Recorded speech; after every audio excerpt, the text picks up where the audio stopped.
From New Hanover County Schools Television, three-time Blue Ribbon winner for the North Carolina Schools Public Relations Association for Outstanding Electronic Media, this is your School News.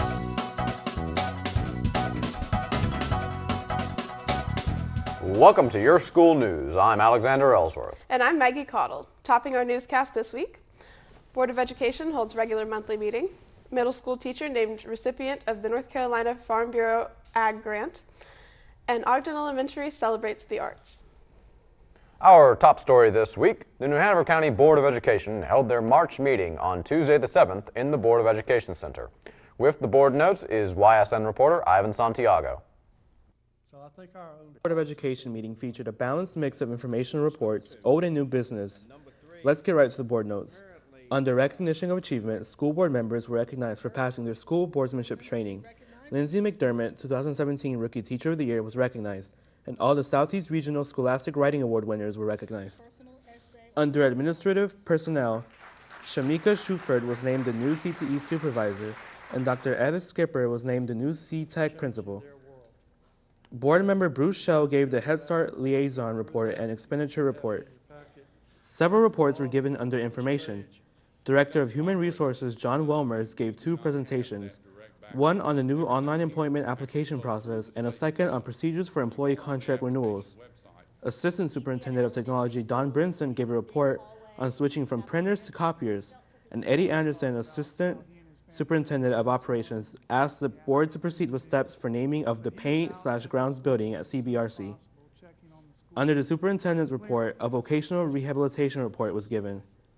Old business included policies for second reading, policy 1234 Board of Education committees/representatives, and policy 7552 field trips, procedures/permission form, and waiver were both approved, as was the curriculum course guide update.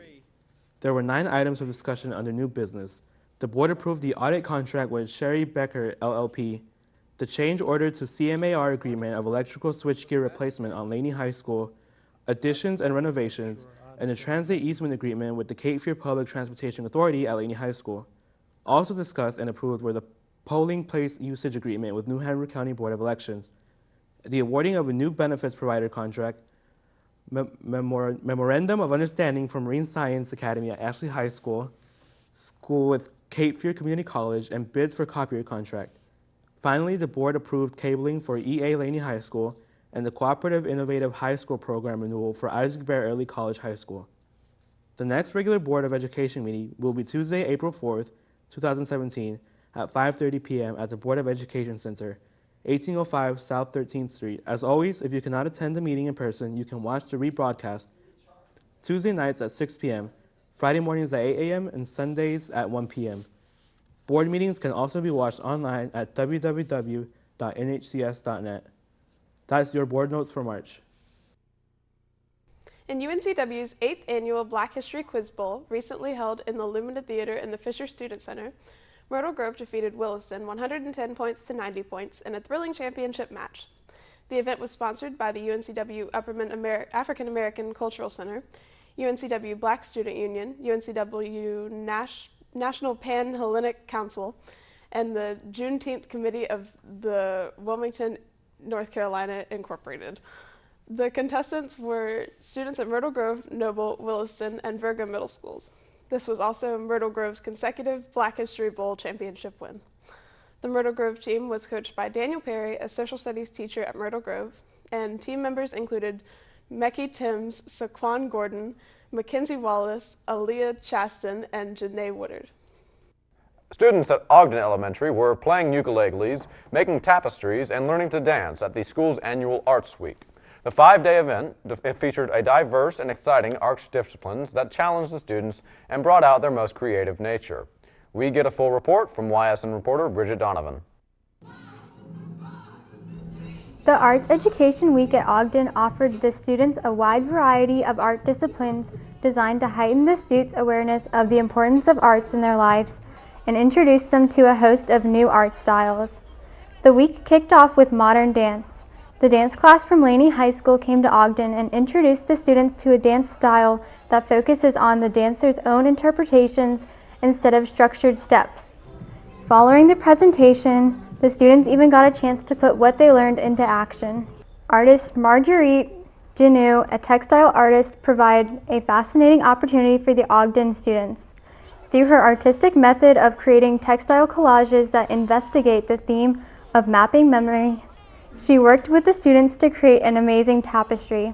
Students worked with repurposed fabrics, papers, photographs, and text. On the third day of Arts Week, students learned that the four-string sibling of the guitar has had champions both comical and conventional. Kent Knorr, with the Ukulele Academy, came to the school to give students a uke concert, but also a history lesson of this unique instrument. Where it comes from, just things you can do with it, types of music, little bit of just different styles, I guess you'd say, and then some songs in Hawaiian language, just to kind of know the roots of it. The influence of Dr. Seuss was featured during Arts Week, as a gifted storyteller came to share not only stories of the beloved author, but shared with the students the history and secrets of great storytellers. The week wrapped up with Obie Ford's Goldenrod puppets. Ogden's Art Week acted as a great thinking agent for the students. It allowed them to draw ideas and to really think about what is going on around them, both musically and visually. I liked the first day, the dancing one, because it was fun to get up on stage and and dance in front of everyone. I liked the dance because we learned a nice beat and rhythm to a very childish song. Brings back a lot of memories. The storytelling in the ukulele was really fun, just because the music, and I think everybody enjoyed it. A chance to move, a chance to create, a chance to discover new sights and sounds. Ogden Elementary's annual Arts Week is truly a magical time for the students and staff. Reporting for your school news, this is Bridget Donovan. Stephanie Titzel, a science teacher at Roland Grice Middle School, was recently named recipient of the 2017 North Carolina Farm Bureau Ag in the Classroom Teacher of the Year Award. Mrs. Titzel's passion and dedication as a teacher sparks curiosity and desire to learn in students. She was a science major at North Carolina State University and later graduated from UNCW with a master's degree in curriculum, instruction, and supervision. As a nationally board-certified teacher and Keenan Fellow recipient, she constantly remains focused on the needs of her students while being a role model and teacher leader at Roland Grice. North Carolina Farm Bureau provides agricultural outreach grants to North Carolina teachers through its Ag in the Classroom, Going Local program. These grants value up to $500. Students and staff at Parsley Elementary participated in Jump Rope for Heart to help raise funds for the American Heart Association. The event started with a presentation by a representative from the American Heart Association who shared the mission of Jump Rope for Heart, which includes teaching students about heart-healthy habits. All 700 students at Parsley participated in learning jump rope skills and tricks during the PE class. In addition to learning lots of heart facts, students were challenged to earn their jump rope ninja belts. There were 9 levels of belts. The increased difficulty in each level required that students proficiently perform more and more skills. Jump roping takes coordination that is not like most other sports. It is an exercise that you can do much of your life and doesn't require expensive equipment or much space. Besides being a fun activity that has encouraged the students to adopt heart-healthy habits, Parsley's Jump Rope for Heart raised over $17,000 for the American Heart Association. Now, when your school news continues, we have an exciting lunch menu forecast. Plus, coming up in 60 seconds, we'll have reports on Best Foot Forward 2017 fills the Wilson Center, Laney students nominated to military service academies, and State Senator visits Murray Middle School. This is Your School News on cable and online. Look for our blue logo for all the latest news online at www.nhcs.net. Don't go away, we'll be right back.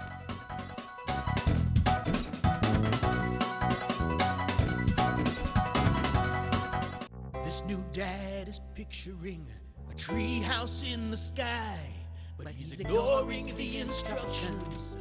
Good luck, big guy. His kids know that he's building without a clue. Never been so good with nails and glue. Now we're trapped inside a box. I hope mom knows what to do. Mom! See, you don't have to be perfect to be the perfect parent. Thousands of siblings in foster care will take you just as you are. I grew up in the housing projects of Cleveland. I didn't even know that life could be any better than it was. Education for me has been a way to get away from the agony of what was normal life. I want to be able to impact the community, not just look back on where I came from, but to reach back to where I came from and pull some people up with me. My name is David, and I am your dividend. Welcome back to Your School News. Best Foot Forward had called Brogdon Hall home since it began in 1990. This year, however, the show moved to brand new Performing Arts Center on the CFCC downtown campus. With a complete report is YSN reporter Bobby Blue. Best Foot Forward 2017 was a night to remember. For the 28th year, New Hanover County Schools dazzled audience members with outstanding performances from students of all ages.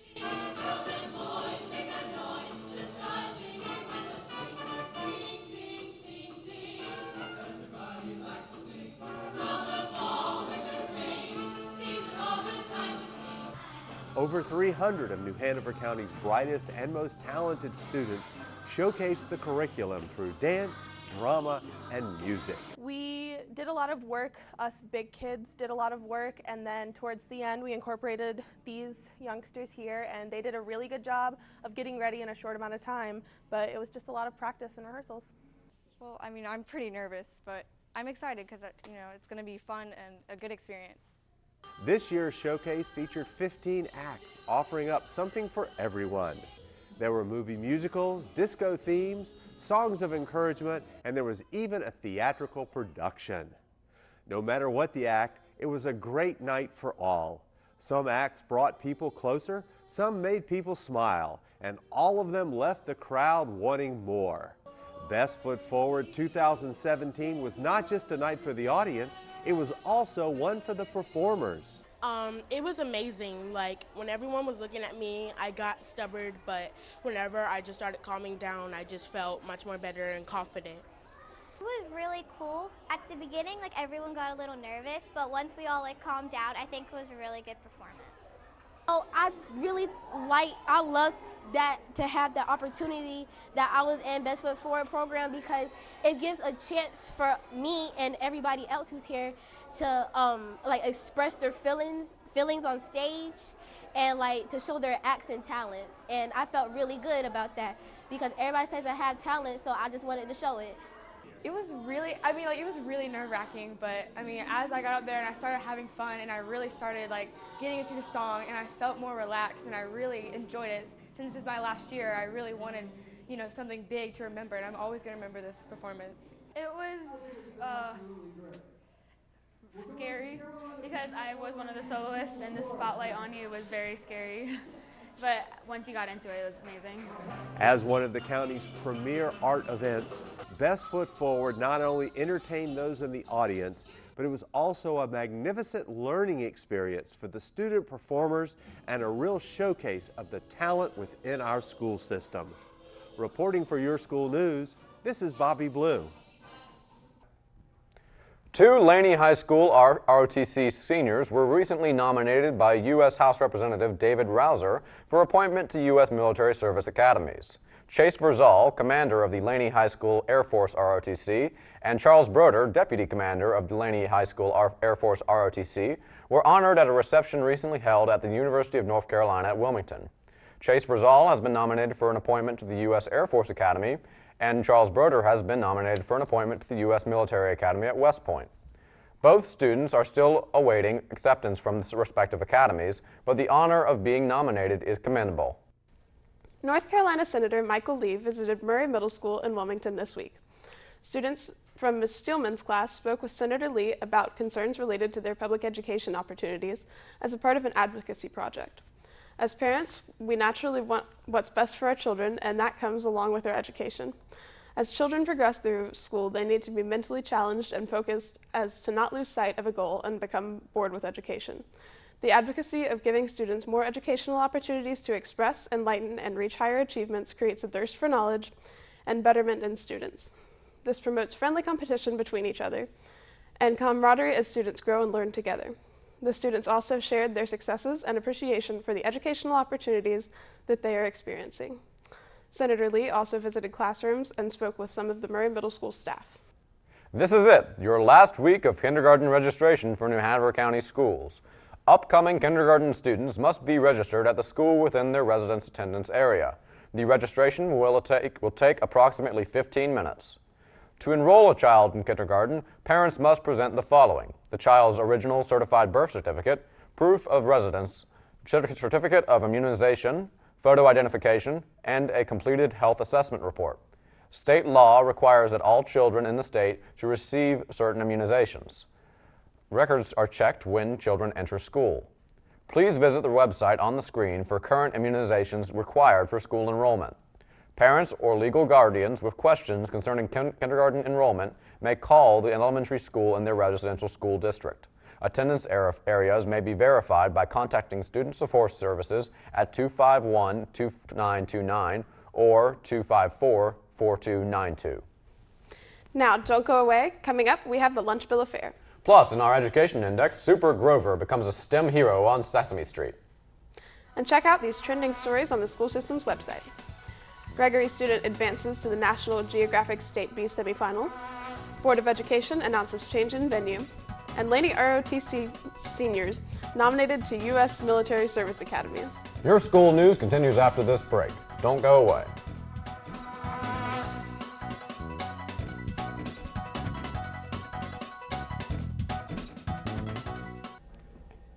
I'm Sierra Demery. And I'm Jimmy Barnes. Join us this week for the morning show. Start your mornings off with our wonderful and entertaining features.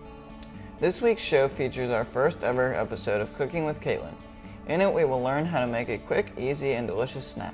And we have another interesting and informational segment of Science Nation, where we learn about how science is helping the clam industry here in the U.S. I'm Bridget Donovan. I'll have your latest school news here on the morning show, including a full report on the school district's magnet and year-round options fair. We also have this week's lunch menu, our hilarious joke of the week, and morning show math. Join us for the morning show weekday mornings at 6 a.m. and 7 a.m. and weekends at 10 a.m. right here on the Learning Network of the Cape Fear.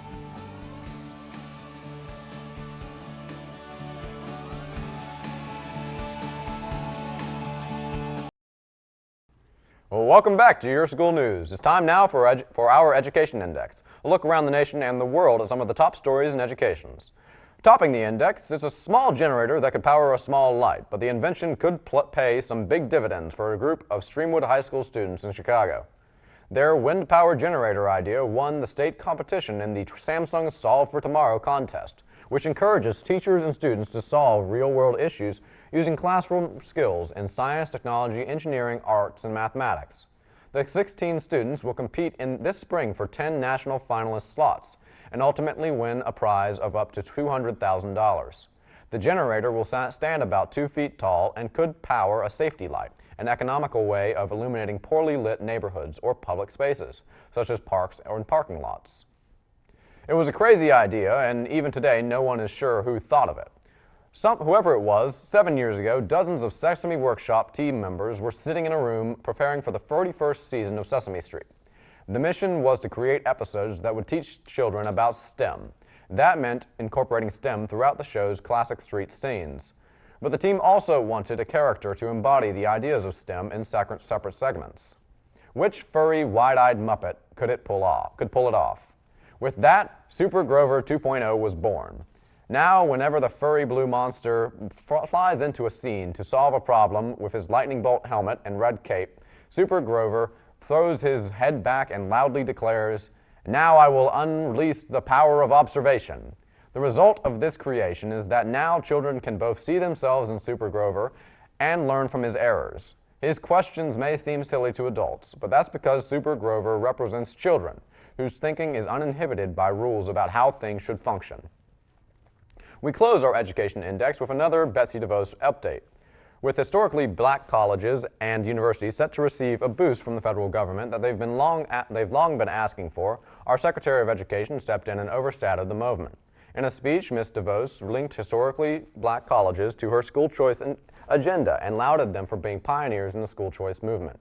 Notably, black historical black colleges and universities were founded and developed at a time of legalized segregation, when black students in America had very few, if any, options for higher education. DeVos's comments were, of course, quickly panned on social media. And that's this week's Education Index, a quick look at some of the interesting stories, education stories from around the nation and the world. Now, don't go away. We'll be right back with the Lunch Bill of Fare. This is Your School News on cable and online. Look for our blue logo for all the latest news online at www.nhcs.net.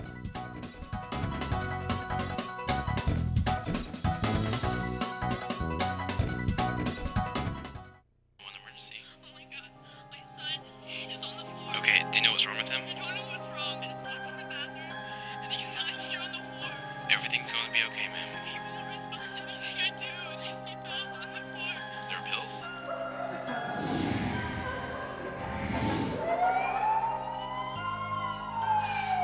Okay, ma'am, calm down. I can't calm down. I don't know what to do. He won't answer. What if he's gone? What do I do?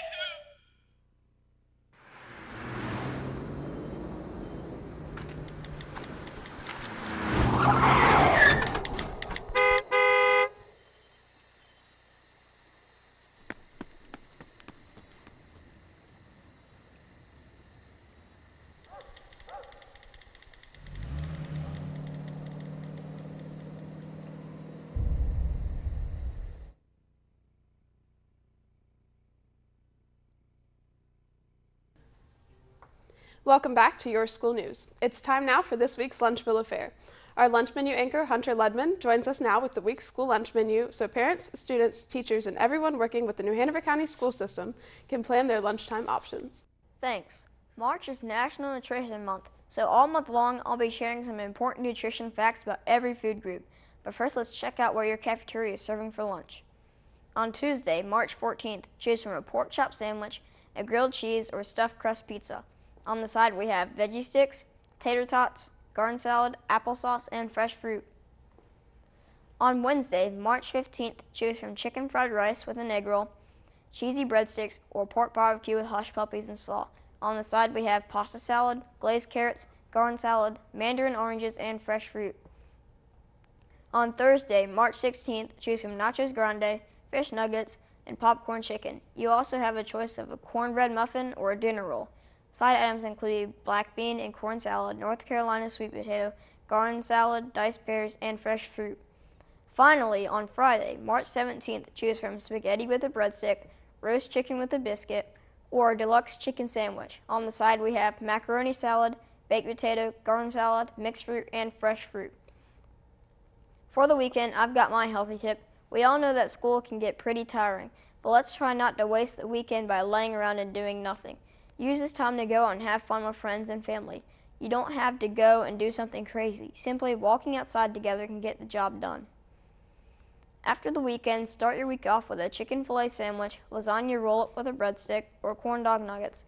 On the side, we have black-eyed peas, garden salad, diced peaches, and fresh fruit. This week, we talk about the fruits and how they benefit our bodies. This great thing about fruits is that there are lots of them, allowing us to gain different vitamins and nutrients from certain fruits. Fruits give us everything from fiber and potassium to folic acids. There is no wrong fruit to eat. Any fruit will have a healthy impact on your diet. Now let's review this week's selections. You've got some great entrees to choose from this week. On Tuesday, enjoy a delicious pork chop sandwich. Wednesday, we have yummy cheesy breadsticks. Thursday, enjoy popcorn chicken, and end the week off with a deluxe chicken sandwich. After the weekend, return to a delicious chicken filet sandwich.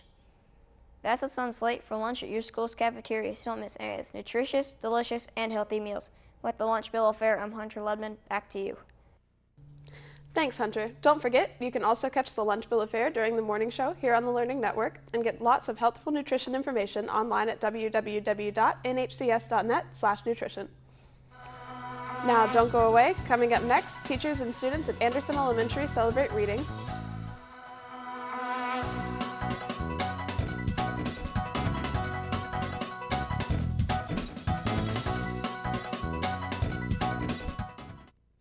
So they say it's a man's world? I don't see anybody's name on it.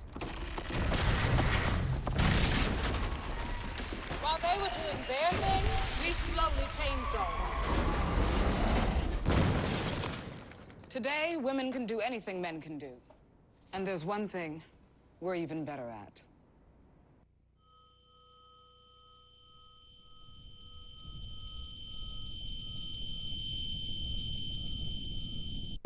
They told me a bottle couldn't dream. That I would never become a superhero.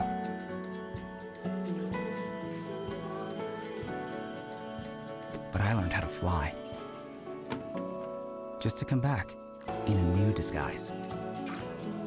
And be the hero that I've always wanted to be.